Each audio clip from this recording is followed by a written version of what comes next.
র্যাবের নতুন মহাপরিচালক Harun. Elite force rapid action ব্যাটালিয়নের র্যাবের নতুন মহাপরিচালক ডিজি হিসেবে দায়িত্ব পেয়েছেন অতিরিক্ত আইজিপি ব্যারিস্টার হারুনুর রশিদ।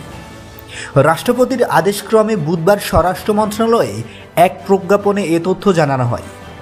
পৃথক আরেক আদেশে বর্তমান ডিজি খুরশিদ হোসেনকে অবসর দেওয়া হয়েছে। হারুন বর্তমান মহাপরিচালক এম খুরশিদ হোসেনের স্থলাভিষিক্ত হবেন।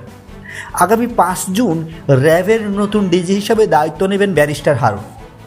হারুনুর রশিদের বাড়ি মুন্সিগঞ্জের সিরাজদি খালের উপজেলার বালুরচর ইউনিয়নের মোল্লাকান্দি গ্রামে। বর্তমানে তিনি পুলিশ সদর দপ্তরে অতিরিক্ত আইজিপি পদে কর্মরত। তার আগে তিনি পুলিশের ময়মনসিংহ রেঞ্জের ডিআইজি ছিলেন।